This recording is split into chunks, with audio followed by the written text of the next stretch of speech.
तो भाइयों, welcome back to a new video. I hope आप अच्छे होंगे। इस वीडियो में मैं आज द्वैत और अद्वैत फिलॉसफी को अच्छे तरीके से बताने वाला हूँ, डिफ्रेंशिएट करके बताने वाला हूँ। देखो, एक चीज़ मैं पहले बता देना चाहता हूँ। अभी मैं रोज़ वीडियो बना रहा हूँ, ठीक है।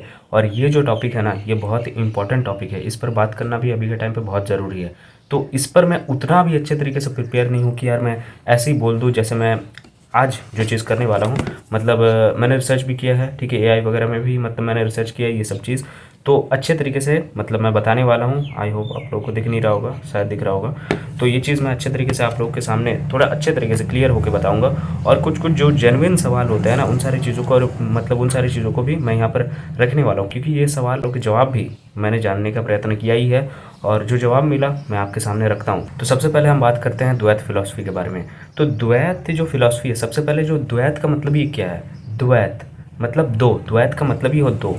तो द्वैत फिलॉसफी डायरेक्ट एक चीज़ यहाँ पर बोलता है कि मैं और भगवान अलग एंटिटी हैं, मतलब एक नहीं है हम यहाँ पर, ठीक है। यहाँ पर ये चीज़ बताया जा रहा है। द्वैत का मतलब यही है कि दो, मैं और ईश्वर। तो ईश्वर अलग है, हम यहाँ पर अलग है, मैं यहाँ पर अलग हूँ। और ये सीधी बात यही चीज़ बता रहे हैं कि भगवान एक अलग एंटिटी है, इंसान एक अलग एंटिटी है, और दोनों कभी एक नहीं हो सकते हैं, ठीक है। ये उनका मतलब डायरेक्ट एक जो क्लियर पॉइंट होता है, ये चीज़ ये बता रहे हैं। मतलब हम जैसे एक डिवोटी है, मतलब हम एक भक्त हैं, और भगवान एक सुप्रीम पावर है।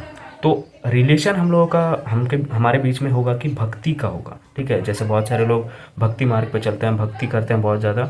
तो इनका ये होता है कि मतलब ये लोग भक्ति मार्ग पर चलते हैं और ईश्वर में विलीन हो जाते हैं और ईश्वर को प्राप्त होते हैं, इनका ये कहना होता है, ठीक है। भक्ति मार्ग यही बताता है कि हम भक्ति के थ्रू आगे बढ़ें और ईश्वर में विलीन हो जाए, ईश्वर को प्राप्त हो जाए, ये चीज़ वो बताया करते हैं। फिर उसके बाद इनका जो कुछ कुछ इंपॉर्टेंट पॉइंट सामने आता है, ये कहते हैं ईश्वर जो है रियल है और हम जीव भी रियल है। संसार को ये कभी कभी माया भी बोलते हैं, और संसार को ये भी बोलते हैं कि ये संसार रियल है। और मुक्ति का मतलब इनके हिसाब से ये होता है कि जैसा मैंने बताया, भगवान में हम विलीन हो जाते हैं, ठीक है। इनका होता है मतलब भक्ति मार्ग पर चलकर हम भगवान में अंततः विलीन हो जाते हैं, ठीक है। उन पर समा जाते हैं और उनकी सेवा में हम हमेशा के लिए रह जाते हैं। तो इनका ये होता है, मुक्ति का मतलब यही होता है। इसको एक छोटे से एग्जांपल से भी हम समझने का प्रयास करते हैं, जहाँ पर ये एग्जांपल दिया गया है कि जैसे सूरज, सन जो है, सन और उसकी रोशनी अलग है एक तरीके से, ठीक है। क्योंकि सन एक अलग एंटिटी है। यहाँ पर डायरेक्ट ये बताया जा रहा है कि सन एक सुप्रीम पावर है, सन एक गॉड है, और उसका जो धूप है, ठीक है, उसका जो हीट है, जो उसका रोशनी है, वो है हम, ठीक है, वो है हम जीव।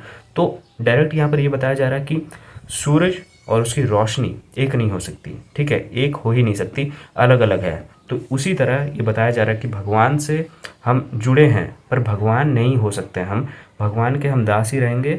और हम एक मतलब भगवान के नीचे ही रहेंगे, हम भगवान से जाकर मिल सकते हैं, भगवान की सेवा में मतलब हम चले जाते हैं भक्ति मार्ग पर चलकर, ठीक है। ये चीज़ इनका बताया जा रहा है। और यहाँ पर द्वैत थिंकर्स भी अभी के टाइम पे हैं। जैसे अभी के टाइम पे इस्कॉन वगैरह, जो इस्कॉन फिलॉसफी है, वो द्वैत फिलॉसफी को ही मतलब बहुत ज़्यादा प्रमोट करती है, मतलब इसी के बारे में बताया जाता है, चर्चा किया जाता है। और भक्ति ट्रेडिशन जैसे राम कृष्ण भक्ति, ये चीज़ होता है, और यही होता है द्वैत थिंकर्स जो ये हैं। और भी जो भक्ति मार्ग पे ऐसे लोग चलते हैं, ठीक है, जो साधु वगैरह लोग, वो भी एक तरीके से भक्ति मार्ग में ही होते हैं, किसी एक नाम को पकड़ते हैं और उच्चारण वगैरह ये सब जो होता है वो लोग करते हैं, ठीक है। और यही बताना चाहूँगा, मतलब भक्ति मार्ग ही एक तरीके से यही है। द्वैत मतलब भक्ति मार्ग समझ लो कि मतलब यहाँ पर ये बताया जाता है कि भक्ति मार्ग मतलब भक्ति से ही हम ईश्वर को प्राप्त कर सकते हैं, ये इनका बताया जाता है। तो यहाँ पर बहुत सारे लोग ये कल क्लेम करते हैं कि आत्मा वगैरह वो सब चीज़ एक अलग एंटिटी है। हाँ, तो भक्ति मार्ग पे भी चलने वाले लोग ये भी बोलते हैं ना कि आत्मा एक अलग एंटिटी है, ठीक है। हम मतलब वो शरीर के बारे में पहली बात नहीं बोले रहते हैं, आत्मा आत्मा के बारे में बोलते हैं। आत्मा और ईश्वर एक अलग एंटिटी है, ठीक है। आत्मा ही परमात्मा की अंश है, वो ये बोलते हैं, ये चीज़ मतलब बताया जाता है भक्ति मार्ग में, ये चीज़ बोला जाता है। लेकिन अद्वैत, अब अद्वैत के बारे में बोलते हैं, बात करते हैं। अद्वैत एकदम डिफरेंट यहाँ पर बोलता है। अद्वैत देखो, डिफरेंट हम समझ भी लेते हैं एक तरीके से कहा जाए।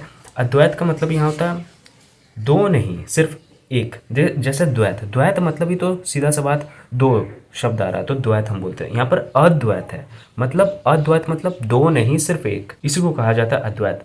यहाँ पर कोर आइडिया, यहाँ पर ये चीज़ बताया जा रहा है कि भगवान जो है वो हमारा असली पहचान है।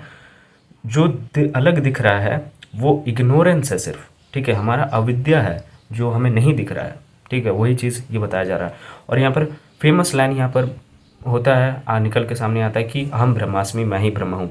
अब इसके बारे में भी थोड़ा सा मिथ आगे डिक्लेयर करेंगे कि क्या होता है इस चीज़ के बारे में। तो सबसे पहले मैं आपको ये जो डेफिनेशन है इसको अच्छे तरीके से मैं आपको समझा देता हूँ अद्वैत क्या है।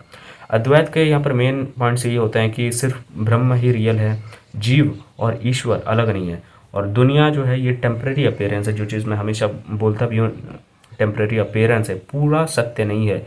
और मुक्ति का मतलब होता है खुद को पहचान लेना होता है। जैसे द्वैत में होता है मुक्ति का मतलब भगवान में विलीन हो जाना थ्रू भक्ति मार्ग, यहाँ पर होता है मुक्ति का मतलब कि खुद को पहचान जाना ही मुक्त हो जाना होता है, ठीक है, ये चीज़ है। यहाँ पर एक एग्जांपल भी दिया हुआ है, समुद्र और लहर। जैसे यहाँ पर मैंने मतलब कभी कभी मैं दिया हूँ, मतलब मेरे दोस्तों को भी कभी कभी बोला हूँ, समुद्र और लहर। अब लहर यहाँ पर सोचती है कि जो मैं हूँ, मतलब मैं लहर हूँ, मैं एक अलग एंटिटी हूँ, लेकिन अलग एंटिटी कैसे हुआ, वो भी तो पानी ही है, पानी से ही तो एक सागर बना और सागर में ही लहर उत्पन्न हो रहा है, तो अलग कैसे है, सागर में ही तो लहर है ना। पहली बात, लहर खुद को अलग एंटिटी समझ के ही क्या करेगी, वहीं पर है, तो एक तरीके से है ना, लहर सोचती है मैं अलग हूँ, पर असल में सिर्फ पानी ही है, यही चीज़ है। तो हम भी एक तरीके से ब्रह्म है, यहाँ पर बताया जा रहा है, बस हम भूल गए। देखो यहाँ पर एक चीज़ लिखा हुआ है कि हम भी एक तरीके से वही ब्रह्म है, लेकिन हम भूल गए हैं। लेकिन देखो ये जो सेंटेंस लिखा हुआ है ना कि हम ही वो ब्रह्म है लेकिन हम भूल गए, ये जो स्टेटमेंट है ना, पहली बात ये हमारे दिमाग के लिए नहीं है।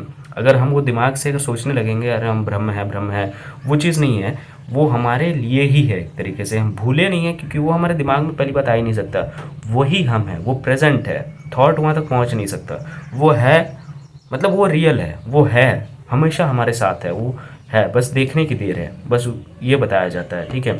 तो ये जो स्टेटमेंट है, पहली बात ये हम दिमाग में नहीं ला सकते हैं और सोचने नहीं लग सकते हैं कि अब हम याद करने वाले हैं क्या थे हम, क्या थे हम, वो याद करने से नहीं होगा, पहली बात, ठीक है। अब फेमस अद्वैत थिंकर्स कौन रहे हैं, जो एक सबसे फेमस हैं आदि शंकराचार्य जी, आपने नाम सुना ही होगा। और उपनिषद्स जो हैं वो अद्वैत के ही बारे में बोलते हैं बहुत ज़्यादा, मतलब इन्हीं के बारे में बताया जाता है। और मॉडर्न समय में, ठीक है, आधुनिक काल में जो सबसे ज़्यादा मतलब फिलॉसफी को एक तरीके से अद्वैत को फैलाए हैं, ठीक है, वो तो असली में तो किसी बुक्स को भी नहीं सपोर्ट करते थे, लेकिन फिर भी कहा जाता है कि ये अद्वैत फिलोसफर ही थे। जैसे ओशो, ओशो हालांकि वो बहुत ज़्यादा पढ़े लिखे भी थे, कहा जाता है कि उन्होंने 1.5 लाख किताबें पढ़ ली थी अपने पूरे जीवन काल में। उसके बाद आता है उन्हीं के समय में जिद्दू कृष्णमूर्ति, ये तो किसी बुक को सपोर्ट ही नहीं करते थे, ये द्वैत अद्वैत का नाम भी नहीं लेते थे, किसी को सपोर्ट भी नहीं करते थे, लेकिन एक तरीके से वो अद्वैत ही है जो लोग बताया करते हैं, ठीक है। अब डायरेक्ट हम इसको अगर ये पॉइंट वाइज हम समझे क्या क्या है, तो द्वैत के हिसाब से भगवान अलग हैं, अद्वैत कहता है कि हम ही हैं सब कुछ, भक्ति ज़रूरी है, और अद्वैत कहता है भक्ति शुरुआत है। मुक्ति जो बताया गया है द्वैत के द्वारा वो है भगवान के पास जाना, अद्वैत बताता है अंदर ही है। दुनिया द्वैत के द्वारा रियल है, अद्वैत के द्वारा दुनिया एक टेम्परेरी अपीयरेंस है। अब देखो यहाँ पर सबसे बड़ा कन्फ्यूजन ये आता है ना कि बहुत सारे लोग ये सवाल में ही अटक जाते हैं, फिर से वही चीज़ कि द्वैत और अद्वैत में सही क्या है, मतलब सही चीज़ क्या है, ये चीज़ बताया जाता है।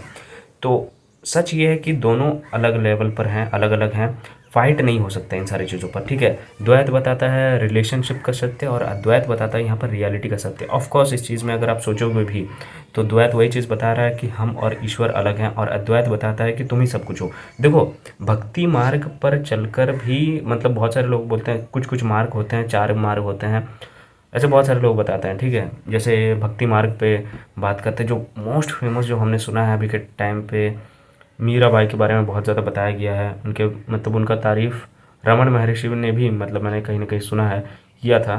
फिर अभी के टाइम पे जो ये अद्वैत है ये भी बहुत ज़्यादा बोला जाता है, मतलब ये भी मतलब बताते हैं कि बहुत सारे लोग ये अद्वैत को फॉलो करते हैं, अद्वैत पर बिलीव करते हैं, वो चीज़ है बहुत इंपॉर्टेंट है। तो दोनों अपने अपने जगह पर हैं, दोनों चीज़ दोनों कॉन्सेप्ट अपने अपने जगह पर हैं। मैं किसी को सही गलत यहाँ पर नहीं बोलने वाला हूँ, जो मतलब जो अद्वैत हैं तो जो अद्वैत है तो उसको ही सपोर्ट करे, जो मतलब द्वैत है तो द्वैत को ही सपोर्ट करे, इसमें कोई सही गलत नहीं है, दोनों एक ही हैं, एक ही हैं, पहली बात, ठीक है। इसमें झगड़ा लग के या फिर मैं सही हूँ मैं गलत हूँ बोल के कोई फ़ायदा नहीं है, ठीक है। लेकिन जो द्वैत कहता है, जो अद्वैत कहता है, आपने द्वैत के बारे में तो जान लिया, द्वैत में ही आप हो एक तरीके से, ठीक है, इसमें कोई दोहराई नहीं है। लेकिन अद्वैत को भी पहली बात समझो कि अद्वैत भी कहना क्या चाह रहा है, ठीक है, कोई अलग नहीं कहना चाह रहा है। फिर यहाँ पर द्वैत को गलत क्यों नहीं कहा जा सकता? क्योंकि देखो, द्वैत के बिना ईगो नहीं टूट पाता है, ठीक है? ईगो जो है ना, ईगो ऐसे भी रहता है हमारे अंदर। और मोस्ट इम्पॉर्टेंट, द्वैत के बिना हमारे अंदर डिवोशन नहीं आता। डिवोशन मतलब प्रेम, जो हमारे अंदर लव होता है वो चीज़ नहीं आ पाता। डिसिप्लिन मोस्ट इम्पॉर्टेंट, द्वैत के बिना नहीं आ पाता है। द्वैत हमें डिसिप्लिन तक सिखा देता है, ठीक है? तो ये इंपॉर्टेंट है। तो इमेजिन अगर सीधा लोग यही बोल देंगे कि तुम ही भगवान हो, तो ज़्यादा लोग क्या कहेंगे कि ईगो इन्फ्लेट, मतलब ईगो ज़्यादा हो गया, ठीक है? रिस्पॉन्सिबिलिटी ज़ीरो हो गया। देखो, मैं यहाँ पर पढ़ भी रहा हूँ, पहली बात मैं बता दे रहा हूँ। तो ईगो ज़्यादा हो जाता है वैसे, कि मैं ही सब कुछ हूँ, मैं ही भगवान हूँ। पहली बात, ये सब चीज़ बोल भी क्यों रहे हो? तुम बोल भी रहे हो तो उसका मतलब ये भी कि तुम्हारा वो सीमित दिमाग तक ही सीमित रह गया, ठीक है? तो द्वैत हमें यहाँ पर ये सिखाता है कि भगवान को गुरु, शाखा और ईश्वर मान के जीना, ये द्वैत सिखाता है हमें।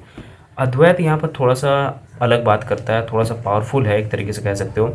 अद्वैत बोलता है जो दुख है वो बाहर नहीं है, देखने वाले में ही दुख है। ये मतलब ये चीज़ जो मैंने सुना था ना, मतलब खास करके जिद्दू कृष्णमूर्ति से, वही मतलब बहुत ज़्यादा इसको फेमस हुए थे, द ऑब्जर्वर इज ऑब्जर्व। तो ये चीज़ एक तरीके से कंफ्यूज भी कर सकता है लोगों को।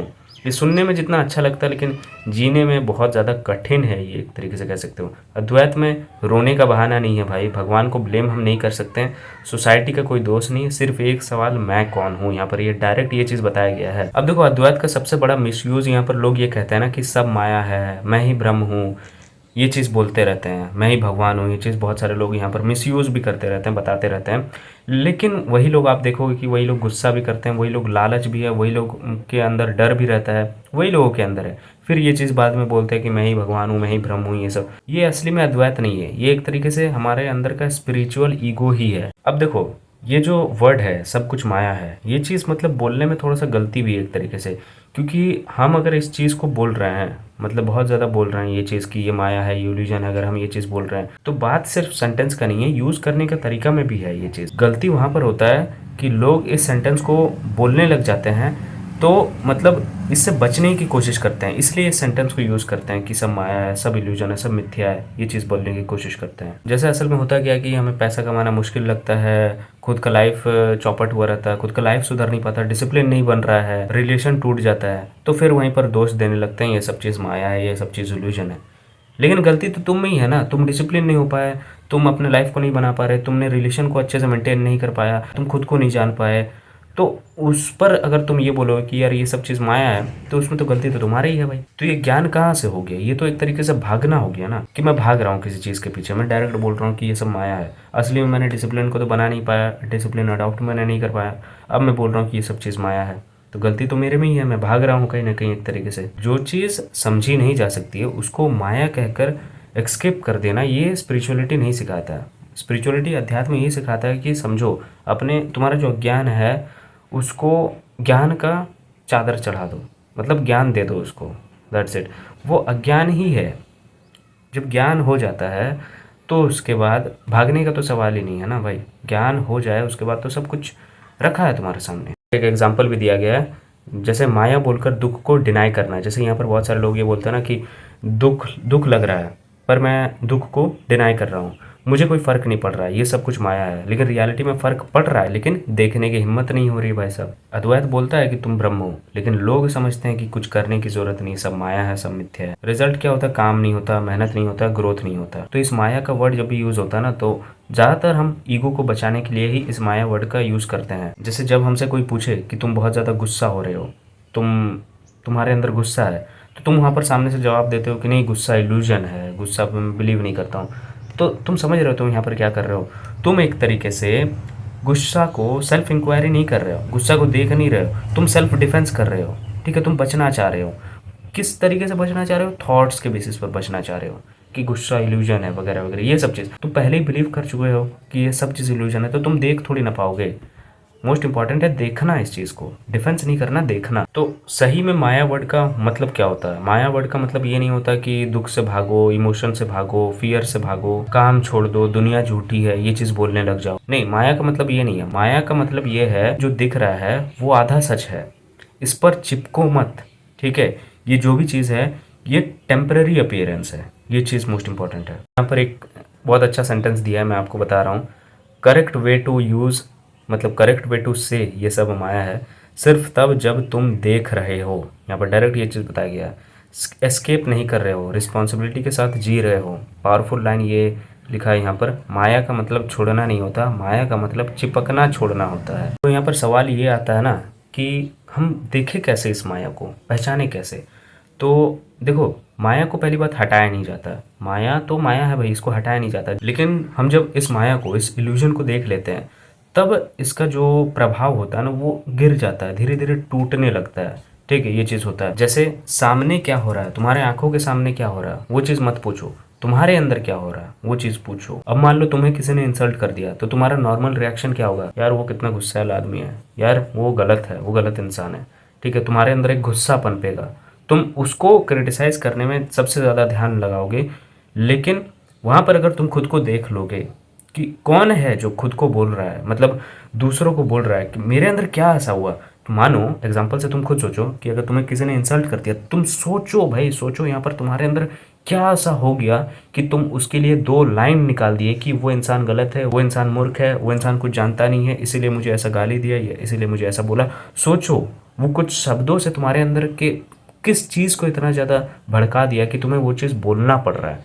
तो ये इंक्वायरी करना, ये देख लेना ही माया का टूटना होता है। जैसे तुम्हारे अंदर गुस्सा आया, तुम्हारा ईगो हर्ट हुआ, तुम्हारे अंदर इनसिक्योरिटी का भावना उत्पन्न हुआ, तो इन सब चीज़ों को भी जब तुम ऐसे ही देख लेते हो, तब ये सब चीज़ टूटने लगते हैं। उस वक्त कंट्रोल करने की ज़रूरत नहीं होती, उस वक्त कंट्रोल करने की ज़रूरत नहीं होती। जब टूट ही जाती है चीज़ें, तब कंट्रोल तुम किसको करोगे पहली बात। अब कंट्रोल करने के लिए भी तो कुछ होना चाहिए ना। अब जिस चीज़ पे तुम गौर करोगे, सपोज एग्जांपल तुम यहीं पर सोच लो कि तुम्हें बहुत ज़्यादा गुस्सा आ रहा है, बहुत ज़्यादा गुस्सा आ रहा है। तुम देख लोगे जैसे गुस्से को, ये गुस्सा रहेगा पहली बात। तुम कभी ट्राई करके देखना, अपने में ट्राई करके देखना, जब भी ये गुस्सा आ रहा है बस देखने लग जाना, कोशिश करना। माया जो चीज़ है असल में बाहर नहीं होती, हमारे रिस्पॉन्स के अंदर ही होती है कि हम किस तरीके से रिस्पॉन्स कर रहे हैं, किस तरीके से बोल रहे हैं। देखो यहाँ पर एक बहुत अच्छा एग्जाम्पल दिया हुआ बताया गया है कि जैसे हम तुरंत बोल देते हैं हमें गुस्सा आ रहा है, दुख है, लेकिन यहाँ पर बताया जा रहा है कि थोड़ा रुको और देखो, इंक्वायरी करो कि क्या क्या हो रहा है। तुम्हें जब गुस्सा आता है तुम्हारा बॉडी टाइट हो जाता है, तुम्हारा चेस्ट एकदम पूरा टाइट हो जाता है, सांसें तुम बहुत ज़्यादा तेज़ी से लेने लगते हो, तुम्हारा बॉडी पूरा हीट हो जाता है। तो इस चीज़ को तुम नाम दे दिए तो कोई फ़ायदा नहीं, लेकिन अगर तुम इस चीज़ को ऑब्जर्व किए तो तुम देख पाते हो और इन सारी चीज़ों का प्रभाव मतलब टूटने लगता है। इसी चीज़ को साक्षी भाव कहा गया है, मतलब माया को, इल्यूजन को देख लेना। तो तुम्हारे अंदर एक सवाल अगर आए कि मैं कौन हूँ, तो वहीं पर तुम खुद को जवाब दे दोगे कि मैं ब्रह्म हूँ। ये सही नहीं है। सही है कि जो गुस्सा देख रहा है, जो चीज़ों को होते हुए देख रहा है, वो कौन है। मतलब तुम गुस्सा नहीं हो, तुम फियर भी नहीं हो, तुम ये सब चीज़ों को देखने वाले हो। सबसे बड़ी गलती यहाँ पर जो लोग कहते हैं कि मेरे अंदर गुस्सा आ रहा है, जो इमोशंस आ रहे हैं उन सारी चीज़ों को मैं सप्रेस कर रहा हूँ, मैं ये हूँ ही नहीं, मतलब एक कंट्रोल बिल्ड करने की कोशिश कर रहा हूँ, ये चीज़ सोचने लगते हैं। ये रियल नहीं है। जैसे ही तुम देखने लगोगे, इन सारी चीज़ों को सप्रेस करके भी कोई फ़ायदा नहीं है। एक ना एक दिन ये सब चीज़ बाहर आएगा ही, निकलेगा ही। उस वक्त क्या करोगे, कहाँ भागोगे। जो चीज़ हमारे अंदर ऑलरेडी प्रेजेंट है वो चीज़ को तुम कितनी देर सप्रेस करके रखोगे। चलो तुमने बहुत समय तक सप्रेस करके रख लिया तो कोई फ़ायदा नहीं। तुम एक चीज़ को कब तक सप्रेस करके रखोगे। तुम्हारे अंदर गुस्सा है, फियर है, एंग्जाइटी है, इतने सारे चीज़ तुम्हारे अंदर भरे पड़े हैं, पैसों का लालच है, ना जाने क्या क्या चीज़ है तुम्हारे अंदर भरा पड़ा है। ये सब चीज़ तो ऑलरेडी है ना। तो ये मत बोलो कि मुझे कुछ फील नहीं होता, नहीं, फील होने दो, पर इन सारी चीज़ों में चिपको मत। जो चीज़ चेंज हो रही है, मतलब जो लगातार चेंज हो रहा है, क्या वो चीज़ तुम हो? नहीं, ज़ाहिर सी बात है ये चीज़ हम नहीं हो सकते हैं। जैसे बचपन में हम अलग थे, अब अलग हैं, सोच बड़ी हुई, बॉडी बदली, बिलीव्स बदले। सवाल ये चीज़ है, जो चीज़ बदल रही है क्या वो असली में हो सकती है? अगर जवाब हाँ है तो तुम हर 5 साल में नए तुम हो। तो अगर जवाब नहीं है तो जो कांस्टेंट है वही तुम हो। मतलब बॉडी तो बदल रही है, बिलीव्स बदल रहे, सब कुछ बदल रहा है, कांस्टेंट क्या है? जो कांस्टेंट होगा वही चीज़ तो मैं होऊंगा ना। एक गुस्सा को देख रहे हो, अभी जो गुस्सा आता है तुम कह सकते हो मुझे गुस्सा आ रहा है। सवाल, जो आ रहा है उसे देखने वाला कौन है? अगर तुम गुस्सा होते तो गुस्सा को देख ही नहीं जा सकता है। ऑफ कोर्स कभी तुम सोच लेना, अगर जब गुस्सा आ रहा है उस वक्त अगर तुम गुस्सा को देख रहे हो तो इसका मतलब हम गुस्सा तो नहीं है। ठीक है, हम अगर गुस्सा देख रहे हैं तो हम गुस्सा तो नहीं हो सकते, हम कुछ और ही हैं। ड्रीम एक्सपेरिमेंट यहाँ पर बताया जा रहा है। रात का सपना याद करो, तुम्हें सपने में दुनिया दिखी, लोग रियल लगे, डर खुशी रियल लगी, उस वक्त ये सब रियल था। ठीक है, जगने के बाद ये सिर्फ ड्रीम था। तो क्वेश्चन ये अराइज होता है, जिस चीज़ को उस वक्त रियल माना वो बाद में अनरियल हो गई। तो रियल का डेफिनेशन क्या हुआ, ये प्रूव करता है रियलिटी एक्सपीरियंस के लेवल पे होती है, परसेप्शन गलत हो सकता है। इसका मतलब जो दिख रहा है वो जैसा लगता है वैसा ज़रूरी नहीं है। तो बहुत अच्छे तरीके से यहाँ एक्सप्लेन किया गया। एक ही सिचुएशन है, मान लो कोई एक ही सिचुएशन है, एक इंसान फेल हो गया लेकिन वो बहुत ज़्यादा डिप्रेस्ड है, दूसरा इंसान फेल हो गया लेकिन वो बहुत ज़्यादा मोटिवेटेड है। तो यहाँ पर सवाल ये राइज होता है, अगर दुख सिचुएशन में होता तो रिएक्शन तो सेम होना चाहिए था, लेकिन रिएक्शन तो यहाँ पर उल्टा हो गया। कोई जो फेल हो गया वो डिप्रेस्ड है, लेकिन एक इंसान फेल हो गया मोटिवेटेड है। तो प्रूफ यहाँ पर ये होता है कि प्रॉब्लम बाहर नहीं, इंटरप्रिटेशन जो है वो हमारे अंदर है। ये माया है, अंदर का प्रोजेक्शन है। तो अद्वैत यहाँ पर ये नहीं बोलती कि तुम जो देख रहे हो वो चीज़ पूरी तरीके से झूठ है। अद्वैत यहाँ पर ये सिर्फ बोलती है कि तुम जिस चीज़ को देख रहे हो वो पूरी तरीके से पूर्ण सत्य नहीं है, ठीक है, वो आधा सच है, उस पर चिपक मत जाओ। अब यहाँ पर कुछ कुछ इंपॉर्टेंट श्लोक्स भी है उपनिषद के और गीता के भी है, तो ये चीज़ भी सुन ही लो। इतना लंबा हो ही चुका है वीडियो, तो मैं चाहता हूँ इस चीज़ को और अच्छे तरीके से एक्सप्लेन करूँ। तो यहाँ पर एक उपनिषद है जो ये कहता है, जिसका नाम है चंद योग उपनिषद, ठीक है। यहाँ पर लिखा है तत्त्वम असि, इसका अर्थ है वही तुम हो, वही तुम हो। यहाँ कौन है? तत्व मतलब ब्रह्म, अल्टीमेट रियलिटी, और त्वम मतलब तुम, individual self. Proof direct statement, जीव और ब्रह्म अलग नहीं, सिंबॉलिक नहीं, क्लियर डिक्लेरेशन है। और एक उपनिषद है जहाँ पर ये जो फेमस है अहम ब्रह्मास्मि, इसका अर्थ है मैं ही ब्रह्म हूँ। तो ध्यान दो, यहाँ पर ये नहीं कि मैं भगवान का हूँ, मैं भगवान से जुड़ा हूँ, या फिर मैं ही मतलब सब कुछ हूँ, भगवान हूँ, या फिर मैं ही ब्रह्म हूँ। तो यहाँ पर ध्यान दो, ये जो लाइन है ना कि मैं ही ब्रह्म हूँ, यहाँ पर जो चीज़ है, यहाँ पर ये नहीं बताया जा रहा कि तुम भगवान के हो, भगवान से जुड़े हो। यहाँ पर डायरेक्ट ये बताया जा रहा है कि तुम ही, मैं ही ब्रह्म हूँ। ये चीज़ पहली बात, ये चीज़ जो है ना, ये सुनकर मेरे शब्दों से निकल कर तुम अपने आप पे एक्सेप्ट नहीं करना, ये सब चीज़ रियलाइजेशन का है, ठीक है, पहली बात है। और इस चीज़ को और अच्छे तरीके से मैं बता रहा हूँ, ध्यान से सुनना। ये चीज़ जो है ना, बिलीव करने से नहीं हो सकता। अगर मैं बोल दूँ तुम मानने लग जाओ और खुद को सुप्रीम समझने लग जाओ, तो ये एक तरीके से थोड़ा सा मूर्खता हो सकता है, क्योंकि रियलाइजेशन ही सब कुछ है। जब तक रियलाइजेशन नहीं तब तक कुछ नहीं। अब ये नहीं कि तुम्हें एक अलग ही तरीके का अनुभूति होगा, वो चीज़ नहीं है, ठीक है। अपने आप को वो चीज़ मत समझने लग जाना। और एक उपनिषद है, पहले इसको कंप्लीट कर लेते हैं। आयाम आत्मा ब्रह्म, इसका अर्थ है ये आत्मा ही ब्रह्म है। मतलब तुम जो मैं कह रहे हो वो अवेयरनेस है, वही अल्टीमेट रियलिटी है। भगवत गीता का यहाँ प्रैक्टिकल प्रूफ यहाँ पर दिया गया है, नास्तु विद्यते भव ना भवो विद्यते सत्य। अर्थ जो झूठ है वो टिकता नहीं, जो सत्य है वो कभी नाश नहीं होता। इससे प्रूफ क्या मिलता है? बॉडी बदलती है, इमोशंस भी बदलते हैं, थॉट्स भी बदलते हैं। जो यहाँ पर नहीं बदलता वही सत्य है, ठीक है। आज मैं जैसा हूँ, मेरा जैसा थॉट्स है, ये मतलब बदल रहा है, टाइम बाय टाइम बदल रहा है। मेरा बॉडी बदल रहा है, बॉडी बदलता है ऑफकोर्स, थॉट्स बदलता है, सब कुछ बदलता है, लेकिन बदल क्या नहीं रहा है? मेरे मरने के बाद भी, मेरे पैदा होने से पहले भी वो क्या था? मेरे थॉट्स नहीं थे। थॉट एक ही तरह के होते हैं। अब देखो, ऐसा नहीं कि मेरा थॉट अब मेरी तरह और कोई आ जाए। थॉट्स देखो सेम भी हो सकते हैं, थॉट्स सेम नहीं भी हो सकते हैं, इसमें कोई बड़ी बात नहीं है, ठीक है। हम ऐसा डायरेक्ट नहीं बोल सकते हैं कि एक पुनर्जन्म है, सब चीज़ नहीं बोल सकते हैं डायरेक्ट, मतलब, या फिर हम ये चीज़ नहीं बोल सकते कि हमें पुनर्जन्म याद आ गई, ये सब चीज़ नहीं बोल सकते हैं। क्योंकि देखो, जो याद आएगा वो भी तो हमारे ब्रेन में ही होगा, ठीक है। ब्रेन तो एक ही बार ख़त्म हो जाता है भाई, ब्रेन एक ही जैसा तो नहीं होता। जो एक होता है, जो हमेशा एक था और एक है और एक रहेगा, वो है सच, सत्य, और वही ट्रुथ है, वही हम हैं। और एक श्लोक यहाँ पर लिखा हुआ है, न जयते म्रियते व कदाचित। अर्थ, आत्मा कभी पैदा नहीं होती, कभी मरती नहीं है। ये चीज़ तुमने भी बहुत बार सुना है। तुम बचपन में थे, अब भी हो, थॉट्स, बॉडी चेंज हुई, मैं कांस्टेंट रहा, जो कांस्टेंट था वही तुम हो। शंकराचार्य जी का एक विवेक चूड़ामणि नाम करके किताब है, जिसमें उन्होंने ही ये चीज़ लिखा है। और एक ये भी बहुत ज़्यादा प्रचलित है, ब्रह्म सत्य जगत मिथ्या, जीवो ब्रह्म नापरः। मतलब ब्रह्म ही सत्य है, जगत मिथ्या, मतलब ऑब्सोल्यूट नहीं है एक तरीके से।